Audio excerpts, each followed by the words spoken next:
¿Qué tal, amigos? Muy buenas tardes, días, noches, según donde se encuentren y a la hora que me vean.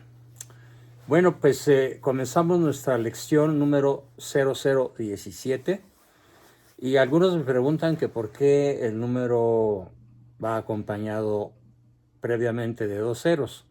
Bueno, pues porque así podemos llegar a 999 lecciones, si Dios me da vida, ¿no? O más. Bien, como hemos visto, la experiencia nos da cuenta de ciertos cambios o fenómenos en los que el sujeto simplemente deja de ser, generándose en su lugar algo distinto. Así, por ejemplo, ciertos componentes de la tierra, provenientes de la descomposición de una hoja, se integraron al pasto que se comió la vaca, de cuyo cuerpo salió el asado que se incorporó a mi cuerpo. Y si bien esto es perfectamente posible, no significa de ningún modo que el pasto sea tierra, que la vaca sea pasto o que yo sea vaca, al menos no literalmente. ¿Cómo es posible esta serie de transformaciones? Bueno, veamos. En todos estos cambios hay una absoluta alteridad entre el término inicial y el término final. Se trata, de modo simultáneo y correlativo, de la corrupción de una sustancia y de la generación de otra. Esta simultaneidad implica que hay algo común a ambas sustancias, las cuales, sin embargo, son absolutamente diversas. Ahora bien, ¿qué hay de común entre un animal y su cadáver? ¿O entre un papel y las cenizas y humo posteriores a su combustión? ¿O entre una vaca, un toro y yo? Bueno, lo común es su materia, aquello de lo cual todos estamos hechos. Lo diverso es el modo en que esta materia está organizada. Precisamente para explicar este tipo de cambio, el genial Aristóteles acuñó los conceptos de materia, ile y forma, morfé, a partir de los cuales propone su teoría o estructura ilemórfica. ¿Qué significa esto? Bueno, pues que dentro de esta estructura, materia es aquello de lo que una sustancia está hecha, mientras que la forma es aquello que hace que una cosa sea lo que es y no otra distinta. Yo estoy hecho exactamente de la misma materia que la planta, las cenizas, el árbol, la vaca, el toro, el tiburón o lo que gusten, o el polvo de las estrellas. Pero lo que me hace ser persona, lo que me hace ser un ser humano, es aquello que me hace ser diferente, ¿sí? La forma. Yo tengo forma humana, formalmente soy humano. Eso no quiere decir forma en el sentido de una estatua, sino de aquello que formalmente me constituye como ser humano. Aquello, repito, que hace que una cosa sea lo que es y no otra distinta. De este modo, todas las sustancias corpóreas son un compuesto de materia prima y forma sustancial. Materia y forma no son sustancias completas, es decir, no son dos cosas que unidas conforman otra cosa, no. Son dos coprincipios que constituyen a la sustancia, cada uno de estos principios, es inconcebible si no es por su referencia al otro. Forma y materia, pues, se relacionan entre sí como el acto y la potencia. La forma es el principio actual. Forma dat esse. La forma da el ser. Perfectivo en cuanto hace a la materia ser algo, y determinante por cuanto le hace ser esto y no aquello de la materia. La materia, en cambio, es principio potencial, en cuanto puede ser materia de cualquier cosa, limitativo en cuanto restringe la forma a ciertos modos accidentales, y determinable en cuanto a sí misma no es nada, pero puede ser cualquier cosa. De modo riguroso, la materia prima es la materia en cuanto carente de toda determinación, considerada como pura potencia. Naturalmente, la materia prima, precisamente por ser potencia pura, no existe. La forma substancial, en cambio, es acto primero, entelequia de la substancia, primera determinación radical que le da la especie. En virtud de estas relaciones, se puede llamar materia a aquello que sea potencial y determinable de algún modo. Así, por ejemplo, la materia de la prueba es aquello sobre lo cual recae el acto de estudiar, o bien, en un ámbito más relevante, la substancia es materia segunda respecto de las formas accidentales.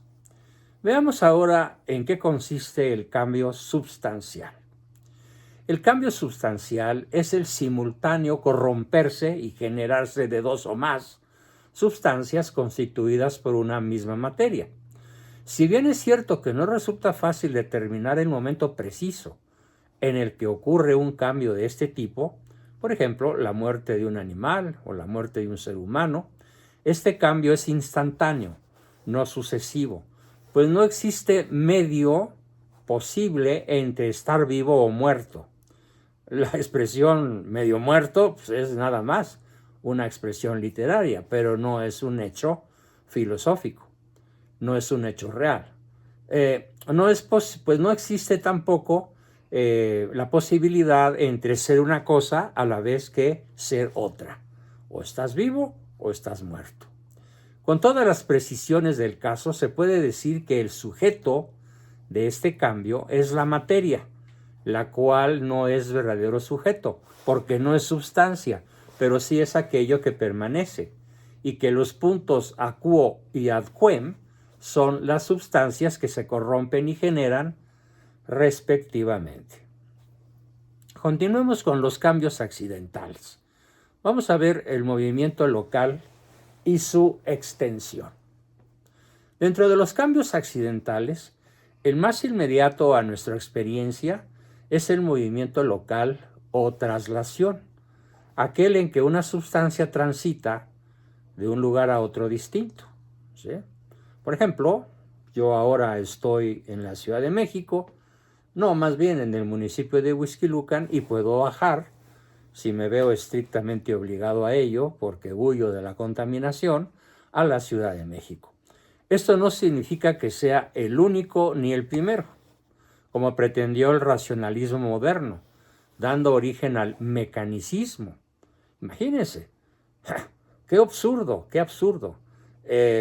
Pretendió el racionalismo moderno decir que el único cambio real es moverse de un lugar a otro, pero sí significa que nos puede dar ciertas claves para entender todo otro cambio, aparte del de moverse de un lugar a otro. Entender el cambio local supone considerar la naturaleza del lugar, ¿sí? Aristóteles lo definió como el primer límite inmóvil de lo circunscriptivo. El lugar es, en primer lugar, límite, claro, aquel punto donde termina una cosa y entra en contacto con la otra. Este límite debe ser circunscriptivo. Repito, trabalengua, circunscriptivo. Es decir, debe rodear a la sustancia de un modo tal que permita situarla por comparación a otra. Así, el sombrero de Evaristo constituye un primer límite, pero no es su lugar. Y finalmente, debe ser relativamente inmóvil. Siendo el mismo lugar una cosa corpórea, no puede ser absolutamente inmóvil, pero sí lo suficiente como para servir de punto de referencia mínimamente estable, de modo de poder ubicar a una cosa. Por ejemplo, si a mi mujer si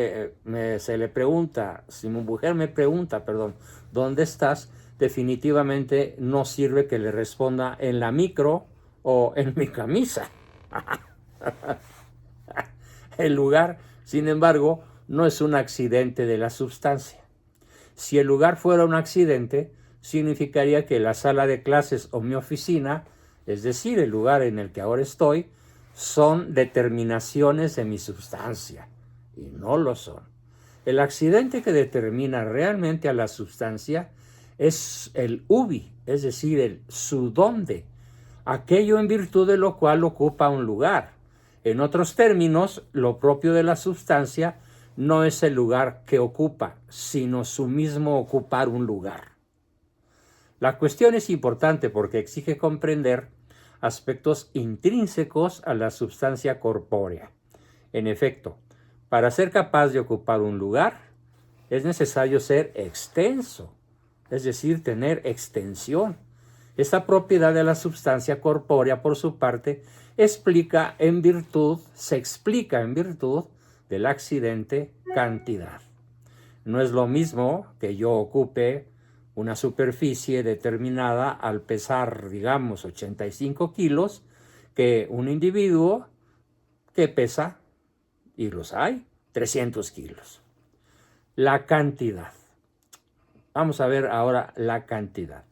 La cantidad es el accidente que inhiere intrínsecamente a la substancia en el orden de la materia, afectándola en el orden de la materia, que es pura potencia. La cantidad no es propiamente una determinación de la substancia. En virtud de la cantidad, la substancia corpórea está constituida como un continuo de partes distendidas.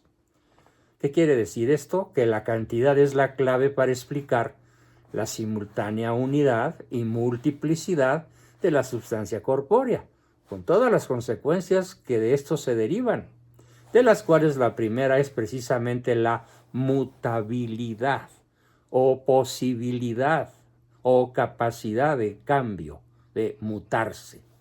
Por su cantidad, la substancia corpórea es una, pero no está compuesta de una multitud de partes. Unidad y divisibilidad de la substancia corpórea. Veamos. La unidad de la cantidad es el continuo, que Aristóteles definió como lo divisible en siempre divisibles. En efecto, ahí donde hay cantidad, hay también divisibilidad. Esta unidad de las partes divisibles permite solucionar el dilema de Zenón. Aquiles realmente alcanza la tortuga, sí, tal como lo indica la experiencia, porque las partes que constituyen el todo no son infinitas. De hecho, cantidad infinita es una contradicción en los términos.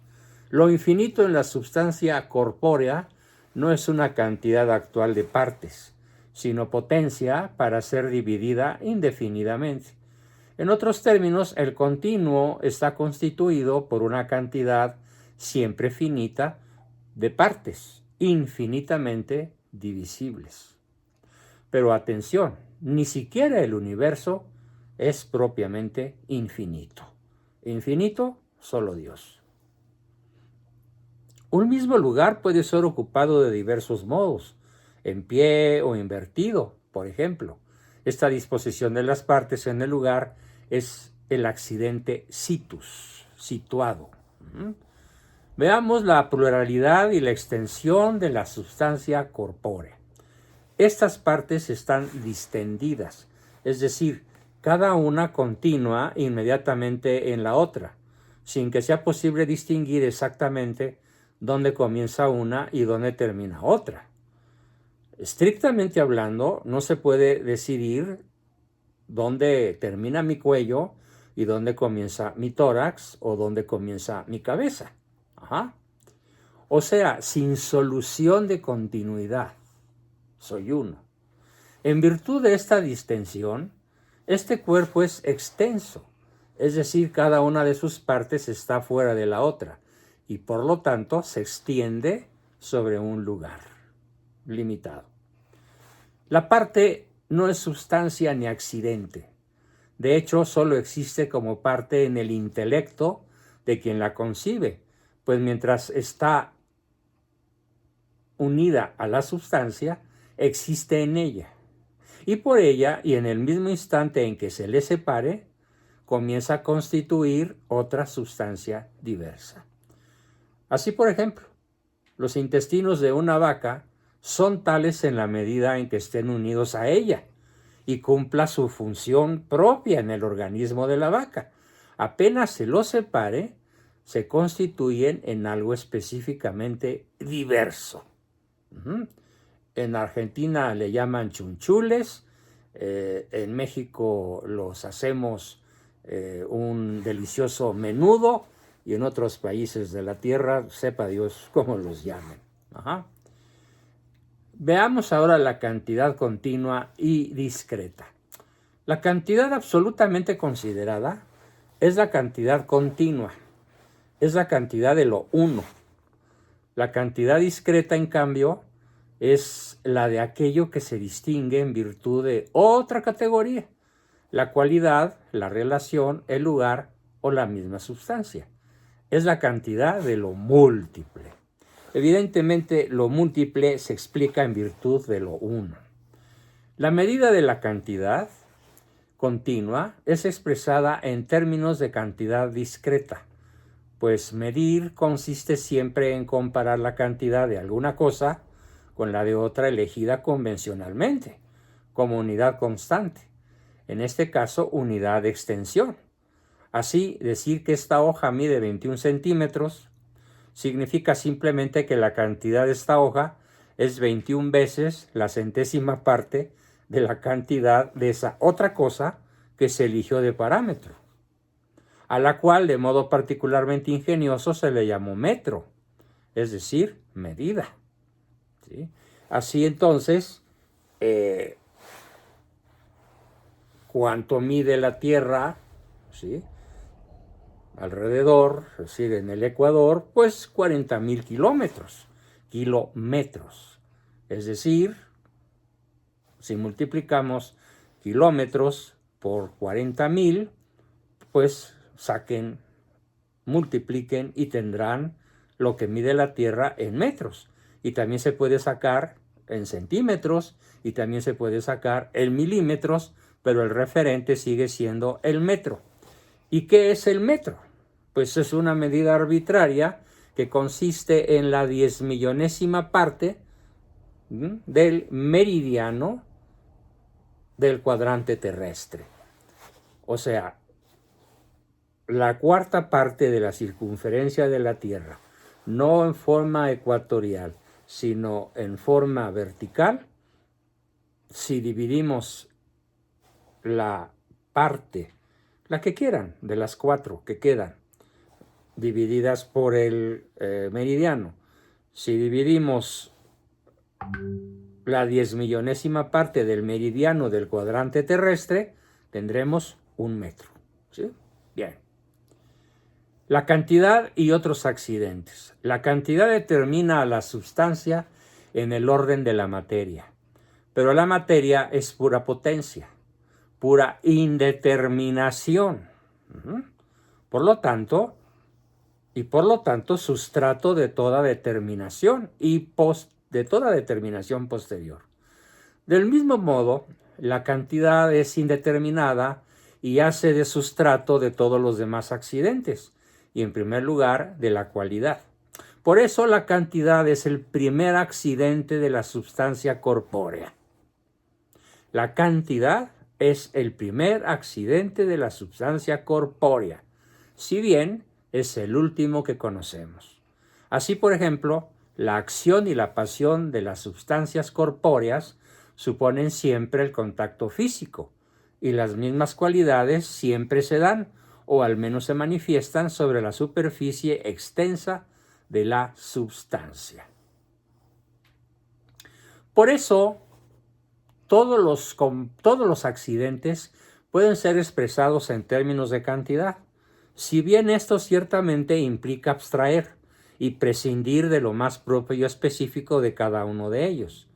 Así, por ejemplo, un espectrograma podría describir exactamente los colores de las meninas, y según algunos, ciertas obras de Bach pueden ser enunciadas en forma de algoritmos.